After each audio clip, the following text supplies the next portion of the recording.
Bom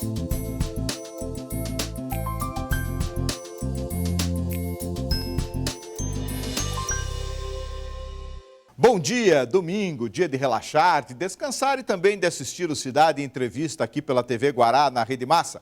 Muito bom desfrutar da sua companhia, muito obrigado pela audiência. No programa de hoje vou conversar com Douglas Zella, bacharel em administração, pós-graduado em marketing e propaganda, também em administração estratégica, é mestre em administração, doutor em gestão de negócios, coordenador e professor dos cursos de pós-graduação em marketing e gestão da comunicação organizacional. Eu inicio o programa de hoje com um texto de Mahatma Gandhi. Eu creio em mim mesmo, creio nos que trabalham comigo, creio nos meus amigos e creio na minha família. Creio que Deus me emprestará tudo o que necessito para triunfar, contanto que eu me esforce para alcançar com meios lícitos e honestos. Creio nas orações e nunca fecharei meus olhos para dormir sem pedir antes a devida orientação, a fim de ser paciente com os outros e tolerante com os que não acreditam no que eu acredito. Creio que o triunfo é resultado de esforço inteligente, que não depende da sorte, da magia de amigos, companheiros duvidosos ou de meu chefe. Creio que tirarei da vida exatamente o que nela colocar. Serei cauteloso quando tratar os outros como quero que eles sejam comigo. Não caluniarei aqueles que não gosto. Não diminuirei meu trabalho por ver que os outros o fazem. Prestarei o melhor serviço de que sou capaz, porque jurei a mim mesmo triunfar na vida e sei que o triunfo é sempre resultado do esforço consciente e eficaz. Finalmente, perdoarei os que me ofendem, porque compreendo que às vezes ofendo os outros e necessito de perdão.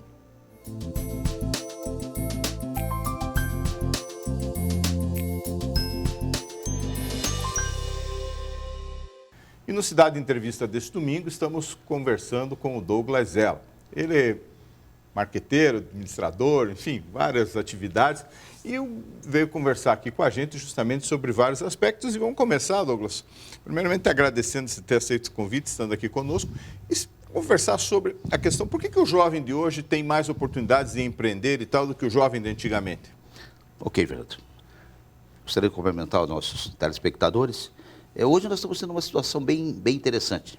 Se você olhar de acordo com a história, sempre os pais ensinaram os filhos. E hoje, os filhos estão ensinando os pais. Verdade. É um movimento que a gente tem. Basta você comprar um telefone celular e ver Sim, isso. Você aprende com o teu filho, com o teu sobrinho, com o teu neto. É. E, diante disso, isso não poderia ficar restrito só ao âmbito familiar. Dentro das empresas isso está acontecendo. Então, os jovens hoje estão tendo um destaque muito maior. Os jovens estão sendo muito mais necessários dentro das empresas. Vamos pegar aqui um exemplo. Se você pensar hoje, redes sociais. É uma área de divulgação importantíssima para as empresas. Você não vai ter um profissional de redes sociais especializado com 15 anos de experiência. Há 15 anos atrás não existia isso. É verdade. Então, nesse momento, você passa a ter realmente essa perspectiva do jovem ter um destaque maior. Pois é, Douglas, uma coisa que sempre me intrigou foi o seguinte: as escolas, há muitos anos, tinham muito a cultura do se formava em administração de ser funcionário. Não existia a cultura do empreendedorismo, que hoje está muito forte. Hoje as escolas estão basicamente trabalhando nessa linha, desde até mais remotas séries da escola, aí já se fala em empreender, se fala em realizar. Isso realmente está acontecendo? Há essa mudança de mentalidade do jovem de ter o seu próprio negócio? Sim, sem dúvida, sem dúvida. E se nós olharmos, demos um foco em especial para a área digital, certo? Os empreendedores digitais hoje, essas startups digitais, elas estão tendo uma evolução que nunca foi vista também. Certo. Olhando na área empresarial, era normal você ter empresas que demorassem bastante tempo para amadurecer. Certo, exato. E diante disso, as grandes empresas eram aquelas que geravam emprego. Isso. Isso é uma coisa clara. Então, você tinha emprego, você gostaria de trabalhar, você trabalharia nas grandes empresas. E se media justamente por isso, né? Tem 1.000 funcionários, 5 mil, 2.000, 3.000. Essa é a realidade. Então, você tinha essa forma. Então, a grande maioria das pessoas, elas se formavam para trabalhar nessas empresas. Certo. Fossem administradores, formados em engenharia e qualquer outra área. Você nunca era formado para ter o seu próprio negócio. Exatamente. Isso acontecia. Hoje é muito mais fácil você ter uma empresa. Hoje você pode ter uma empresa a partir do seu quarto. É verdade. Certo? Então, um adolescente de 18, 20 anos, certo? Que está nos vendo aqui, vários deles têm isso, eles vão ter condições de estar a partir do seu quarto tendo um empreendimento. Então, você forma realmente pessoas para isso. Claro que nós estamos num modismo, é importante olhar isso. muito se procura, e isso é comum em todas as áreas, essa coisa do crescimento rápido, do enriquecimento rápido. E o que nós estamos vendo hoje é muito voltado para isso. Todo mundo querendo fazer o seu $1 milhão a partir de um aplicativo de celular. Calma, né, pessoal? Não é bem assim. Certo? Então temos isso, sem dúvida alguma. Pois é, porque a gente tem notado, você citou muito bem essa questão do aplicativo do celular. E a gente tem visto que, de repente, empresas que criam aplicativos, que criam algumas coisas diferenciadas, ou criam determinados sites, acabam se valorizando até de uma dimensão que foge um pouco da nossa realidade. Ou não só da nossa, mas de uma realidade da economia em geral. Como é que você vê isso? Vamos lá, nós temos duas formas. Nós não teremos aí, é importante que se esclareça, eu não vejo de forma alguma que teremos aí uma bolha, como tivemos alguns anos atrás, 99, se eu não me engano. Aquela bolha das startups, todo mundo ia ficar rico, não. Mas nós vemos aí realmente oportunidades. É fácil você olhar. Eu até citava ontem, na minha palestra, a diferença entre o Instagram e a Kodak, certo? A Kodak com milhares de funcionários e o Instagram com 13 funcionários, quando foi vendido, quase pelo mesmo valor que ambas tinham. Certo. Então você tem essa diferença bastante grande, isso aí sem dúvida alguma tem. Mas o que nós temos que olhar, Fernando, é que nessa expectativa de crescer, se valoriza isso, porque isso são os hábitos. Basta você olhar que hoje nós muito mais teclamos, certo, nos aplicativos, do que propriamente falamos no telefone. Exato. Certo? Exato. Então você passa a ter uma valorização, algo que a gente não imaginava há 4, 5 anos atrás. Certo. Isso não só no Brasil, no mundo inteiro. Então por isso que tem essa perspectiva de uma valorização. Agora está se valorizando demais. Pois é, isso que a gente nota, né? Que de repente, eu vejo essas empresas serem vendidas por vários e vários milhões de dólares, né? E você diz, mas como é que alguém vai ter o retorno Até disso? bilhões. Exato, até bilhões, muito bem frisado. Como é que a pessoa vai ter um retorno disso? Qual é a conta que é feita para se chegar num valor de mercado de uma empresa que praticamente existe virtualmente? Vamos olhar os dois lados. Nós temos as duas formas. Por mais que essas empresas existam virtualmente, o local de atuação delas é offline. Exato. Então aí que a gente tem inclusive algo que eu estava falando ontem na palestra, sobre esse processo do lado dos jovens e dos mais velhos nessa dicotomia, certo? Porque eles têm formas diferentes de ver. Os aplicativos de táxi, por exemplo, eles são aplicativos que são utilizações modernas. Você pega o teu celular, pega o teu smartphone, clica, diz onde você está, o táxi vê ao lado dele, vem e você paga por ele mesmo. Mas o táxi continua sendo o mesmo. Exato. Então é importante olhar. Tem, claro, inovações que entram por aí, e se você olhar dentro disso, aquilo que era antigamente de ligar, você pegar o telefone e ligar para o motorista, ligar para a central de táxi, ela deixa de existir. Certo. E aí você tem um lado que é importante a gente pensar, que é o lado do futuro, Fernando. Os jovens, eles gostam mais da novidade. Certo. Isso é normal. Certo. Todo jovem sempre gostou da Sim. novidade. Então, você tendo nesse lado, você tem uma perspectiva de que essas coisas que sejam novas, elas venham a ser mais valorizadas pelos jovens, daí eles veem mais futuro e daí que vem essa valorização toda. Agora, não quer dizer que elas vão acertar sempre. Não quer dizer de forma alguma que vai acertar sempre. Se tivesse uma fórmula mágica, né, Douglas, aí era muito fácil, né? Você punha lá a formulazinha no computador e... Não existe milagre no mundo dos negócios. Eu sempre falo isso nas minhas aulas, certo? Não existe milagre no mundo dos negócios. Não tem. Sempre vai ter uma certa corrente. Claro que você vai ter fenômenos, agora milagres não. Sim, porque a gente nota justamente isso, você citou muito bem, a diferença entre um fenômeno e um milagre e tudo mais, porque, lógico, às vezes o cara tem uma ideia muito bem sacada, e muitas vezes ele tem até essa ideia muito bem sacada e não consegue administrar essa ideia, não consegue fazer aquela ideia dar resultados práticos, ou seja, financeiros, ganhar dinheiro com a ideia. Uhum. Não, sem dúvida. Eu conheço grandes ideias que não foram para adiante. Exato. E conheço ideias que não eram tão boas, que tiveram destaque. Se você pegar hoje, qual é a diferença que você tem dos chatzinhos, o famoso WhatsApp, aí que tem propaganda, tem até programas de TV que já estão abordando o zap, propaganda e tudo mais. Se você olhar nesse sentido, isso já existia antes. Você tinha um SMS. Sim. Já estava lá. Mas ele assumiu uma postura completamente diferente. Tomou uma cara nova, né? Tomou um perfil um pouco diferenciado e acabou sendo esse grande sucesso. A gente já volta conversando um pouquinho mais com o Douglas Zella aqui no Cidade Entrevista, logo após o nosso valorizado intervalo comercial. Rapidinho a gente já está de volta.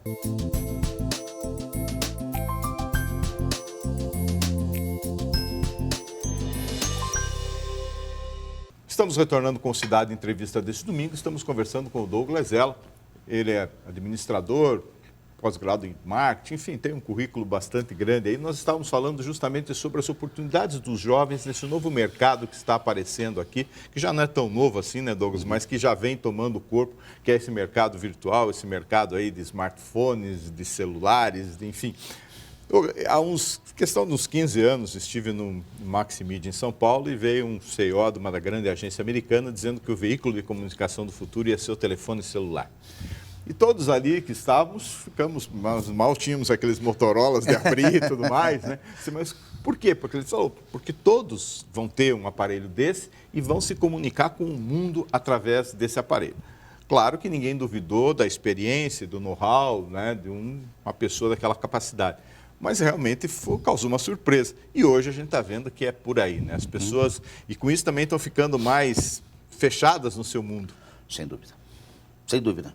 Fernando, vamos dar uma olhadinha numa coisa bem interessante. Hoje, quando você esquece o teu celular em casa, parece que está saindo sem calças. É verdade. Sim, sim. É uma coisa muito clara. Está fazendo parte do teu corpo. Está fazendo parte. A gente está passando por uma mudança. A presença da internet, ela faz parte de nossas vidas. Vamos voltar um pouquinho mais desse jeito que você falou, da mídia estar no telefone. É importante a gente olhar, eu quero pensar um pouco mais no comportamento.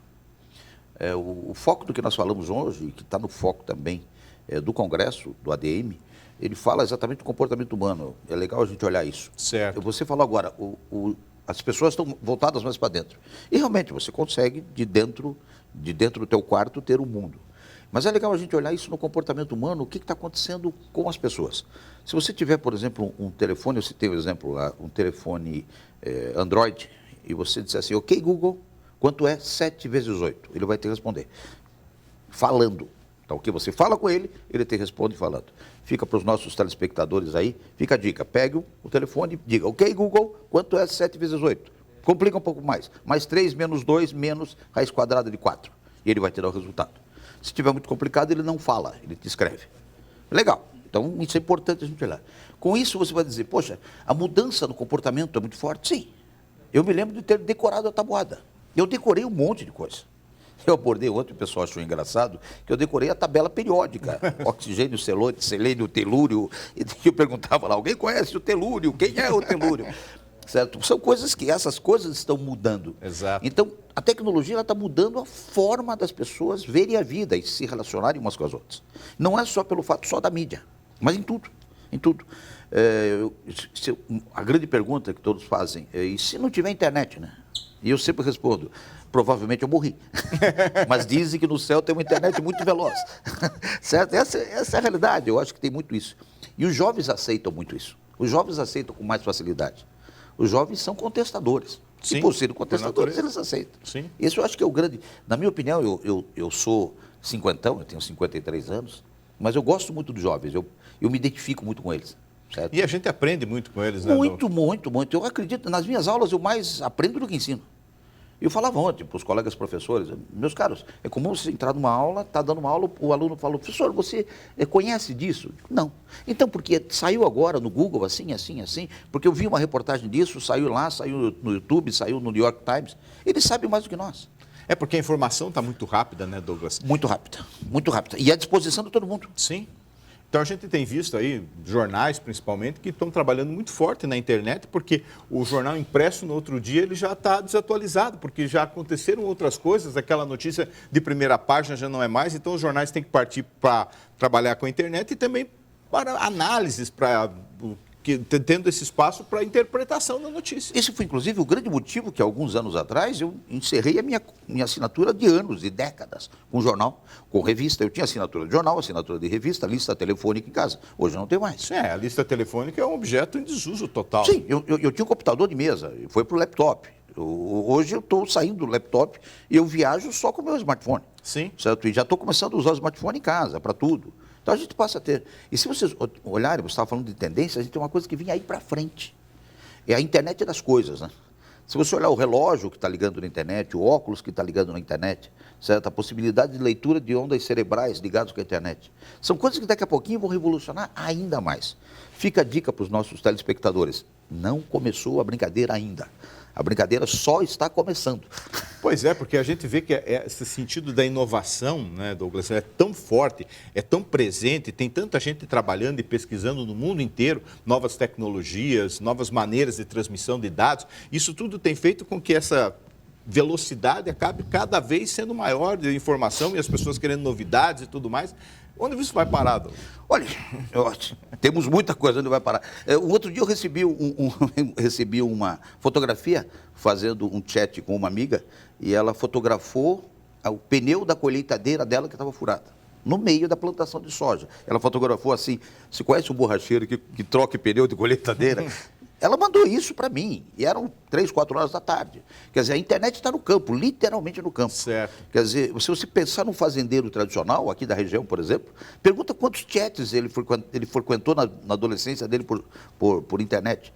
A possibilidade de estar fazendo uma análise, sabendo, via satélite, migrando, colheitadeiras interligando, internet, em tudo. Isso está mudando o mundo em todos os sentidos. Sim, o operador de colheitadeira, que era aquele maquinista, né, entre aspas, que só ficava ali e tal, operador de máquina e tudo mais, hoje não mais, né? Hoje o cara tem que entender muito. Fernando, o caminhoneiro. Se você pesquisem aí, você vai olhar que os caminhoneiros do futuro, que estão já, eles não estarão pegando no volante. Ele está virando de lado para a pista, programando o computador do lado. O caminhoneiro não vai dirigir mais o caminhão, ele vai operar um computador. Pois é, dentro desse raciocínio, quem não tiver, nem souber lidar com informática, quem não trabalhar com computador, está fora do mundo. Sinto muito. Eu acredito que isso seja bastante complexo. E aí a gente tem um caminho bastante delicado sem volta. Ontem, no final da palestra, veio uma aluna aqui da UEPG, e me trouxe uma pergunta, inclusive ela escreveu, eu escrevi para saber se o senhor teria como responder isso. E a pergunta dela é o seguinte: se todo o conhecimento está nas nuvens, onde nós vamos consultar, e se as nuvens acabarem? Foi uma pergunta cruel. Eu falei, minha cara, se as nuvens acabarem, eu acredito que isso verdadeiramente é o apocalipse, certo? Eu acredito muito que o Apocalipse não vai ser aquela coisa que a gente lê na Bíblia no formato que nós víamos há anos atrás. O Apocalipse é quando a internet acabar. Ou seja, quando as informações deixarem de existir. Sim. Informações, e uma coisa importante, o conhecimento que nós temos. Sim. Como que eu vou dizer para você? A humanidade evolui sem volta. E eu comentava ontem, também na palestra, falei para um dos nossos participantes, falei, meu jovem, se eu jogasse você nu na Amazônia, certo? Daqui a poucas horas eu tiraria partes dos seus restos mortais. Se eu jogasse o seu tio-avô, por parte de mãe, do lado direito, na Amazônia nu, 3 meses depois, tiraria de lá de dentro um homem vestido, armado, mais gordo que entrou, abraçado com uma índia provavelmente grávida. Douglas, muito obrigado aí por essa aula que você nos deu aqui também. Parabéns pela palestra que fez aqui no ADM. E quero mais uma vez lhe parabenizar e agradecer a presença aqui no Cidade Entrevista. É um grande prazer estar com vocês. Muito obrigado. A gente já volta logo após o nosso valorizado intervalo comercial com a Baú da Publicidade, o nosso número musical aqui no Cidade Entrevista.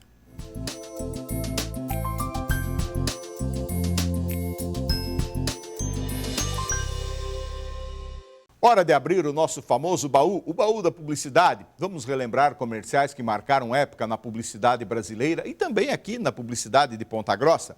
Primeiramente, comerciais nacionais. Vamos ao clássico comercial do shampoo Colorama, lá do ano de 1976. Ei, você se lembra da minha voz? Continua a mesma, mas os meus cabelos, quanta diferença! É que para eles existe shampoo Colorama. Colorama torna os cabelos leves, macios, brilhantes. Colorama é apresentado em 4 tamanhos, 8 fórmulas diferentes e uma para cada tipo de cabelo. E para mais beleza, creme Rinse Colorama. Quando os cabelos são lindos, tudo é lindo numa mulher. Colorama. Vamos ver agora outro comercial de shampoo, esse do Boticário, do ano de 1989. Sei o que se passa pela sua cabeça, mas espero que seja o mesmo que se passe na minha. Na minha, se passa um shampoo de Boticário. Eles são 100% naturais. Um shampoo para cada tipo de cabelo. É consumo, mas é consumo saudável. Linha de shampoos O Boticário. Para cabecinhas privilegiadas. Velhas fórmulas já não fazem a cabeça de ninguém.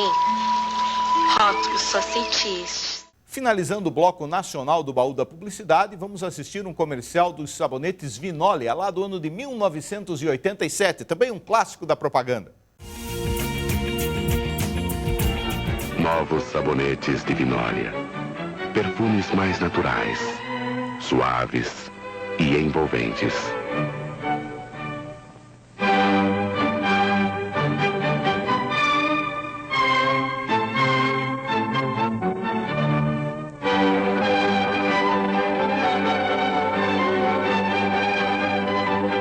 Sabonetes de Vinólia. Sensível diferença para mulheres especiais.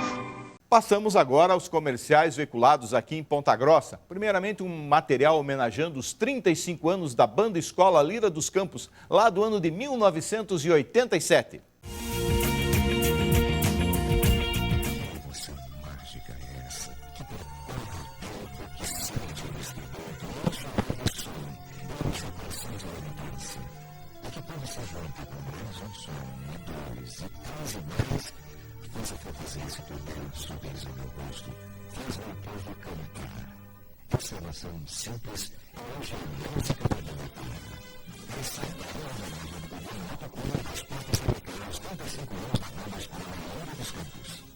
Vamos ver agora um comercial do Clube dos Diretores Lojistas da campanha Ponta Grossa da Sorte, que marcou época aqui na cidade. Nas ruas de Ponta Grossa, o maior espetáculo da cidade. Ponta Grossa da Sorte. Uma campanha do Clube dos Diretores Lojistas. Ofertas, promoções, muitas atrações e um automóvel 0 km dia 24 de dezembro. Preencha seu cupom que você encontra somente nas lojas credenciadas. Venha participar você também desse grande espetáculo do comércio lojista de Ponta Grossa. E encerrando o nosso baú da publicidade, vamos assistir um comercial da Pro Agrícola, uma empresa aqui de Ponta Grossa. Vale destacar o belo jingle, né? A música desta campanha. Vamos assistir.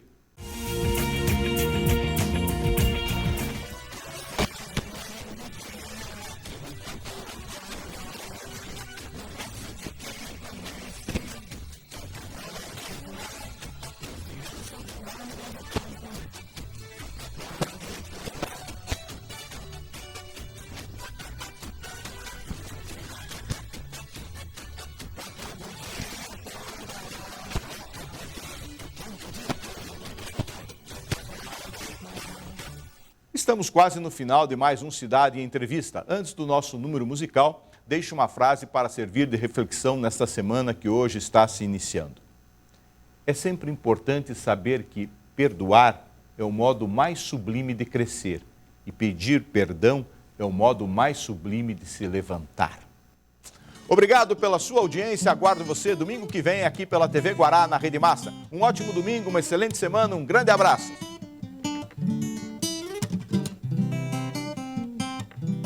Tava com cara que carimba postais, que por descuido abriu uma carta que voltou. Tomou um susto que lhe abriu a boca. Esse recado veio pra mim, não pro senhor. Recebo crack, colante, dinheiro farto embrulhado em papel, carbono e barbante e até cabelo cortado. Retrato de 3x4 pra batizado distante. Mas isso aqui, meu senhor, é uma carta de amor. Levo o mundo e não vou lá. Levo o mundo e não vou lá. Levo o mundo e não vou lá. Levo o mundo e não vou lá. Mas esse cara tem a língua solta e a minha carta ele musicou. Tava em casa, vitamina pronta, ouvi no rádio a minha carta de amor, dizendo eu caso contente, papel passado e presente, desembrulhado o vestido. Eu volto logo, me espera, não brigue nunca comigo. Eu quero ver nossos filhos, o professor me ensinou a fazer uma carta de amor. Levo o mundo e não vou lá. Levo o mundo e não vou lá. Levo o mundo e não vou lá. Levo o mundo e não vou lá.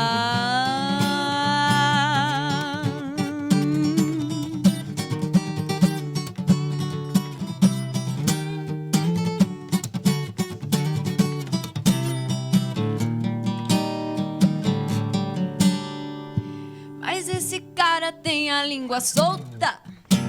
E a minha carta ele musicou. Tava em casa, vitamina pronta. Ouvi no rádio a minha carta de amor, dizendo eu caso contente, papel passado e presente, desembrulhado o vestido. Eu volto logo, me espera, não brigue nunca comigo. Eu quero ver nossos filhos. O professor me ensinou a fazer uma carta de amor. Levo o mundo e não vou lá. Levo o mundo e não vou lá. Levo o mundo e não vou lá. Levo o mundo e não